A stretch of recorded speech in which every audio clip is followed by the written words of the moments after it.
బుద్ధుడితోటి వివేకానందతోటి mother Teresa అటు అబ్దుల్ కలాం దాకా అందరినీ కలిసి వచ్చారు సార్. మరి మీరు అందరూ నీతో కాలేజీలు పెట్టే మళ్ళన్నా ఆ కాలేజీలు పెట్టే ఆలోచన ఉందా అని అన్నారా ఎట్లా సార్? అండ్ బాబు సార్ ఏమో క్వాంటమ్ వ్యాల్ అంటున్నారు, మీరేమో ఏ అంటున్నారు. ఏంది దాని మీద కాయిష్ ఎట్లా పుట్టింది? కాయిష్ ఎట్లా పుట్టిందంటే ఇప్పుడు నేను నడిపించేది విద్యా సంస్థలు.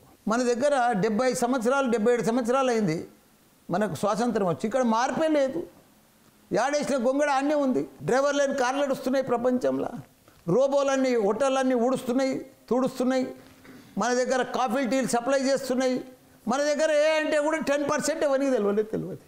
అంటే మనం ఎంత ప్రపంచ దేశాల కంటే కూడా డెవలప్మెంట్ దేశాల కంటే మనం 5-6 సంవత్సరాలు వెనుక ఉన్నాము. మనము వాళ్ళని లీడ్ చేయాలంటే ఇప్పుడు మన అరచేతిలోనే ప్రపంచం ఉంది. ల్యాప్టాప్ పట్టుకో, ఐఫోన్ పట్టుకో, ప్రపంచం అంతా మనకు చేతిలో చూసుకోవచ్చు.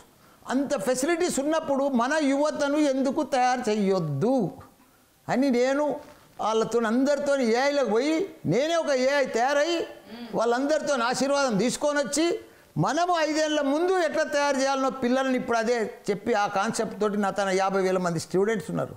వాళ్ళని ఎందుకు తయారు చేయొద్దు, ఒక ఏఐ ప్రతి స్టూడెంట్ ఒక ఏఐ తయారు చేయాలని డిసైడ్ చేసినాం, శపథం చేసినాం. ఇండియాలో ఫస్ట్ టైం మా యూనివర్సిటీలో స్టూడెంట్ డే 1 నుంచి ల్యాప్టాప్తో రావాలి. ల్యాప్టాప్ లేకపోతే మల్లారెడ్డి కాలేజీకి రావద్దు. సో అప్డేట్ అవ్వాలని మీరు బాగా కష్టపడుతున్నారు. అప్డేట్ కోసమే, కష్టం కాదు. మంచి ఇప్పుడు చిన్న బయట దేశాలలో మొన్న నేను సింగపూర్ పోయిన తెలుగు మహాసభలకు పోతే 8th క్లాస్ 9th క్లాస్ స్టూడెంటే కోడ్ నేర్పిస్తున్నాడు, పైథాన్ నేర్చుకుంటారు క్లాస్లో. మన దగ్గర ఇంజనీరింగ్ స్టూడెంట్కు కోడ్ లేదు, పైథాన్ లేదు, జావా లేదు. దానికోసమే కంకణం కట్టుకున్నా.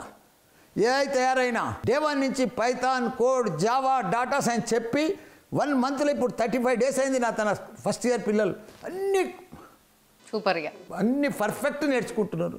వాడు సెకండ్ ఇయర్ కల్లా 4th ఇయర్ సబ్జెక్ట్ అని చెప్పి సిలబస్ అంతా కంప్లీట్ చేసి 3rd ఇయర్లో ఇండస్ట్రీకి పోయి ఇంటర్న్షిప్ ఇచ్చి జాబ్ తోటి బయట పంపిస్తున్నాం.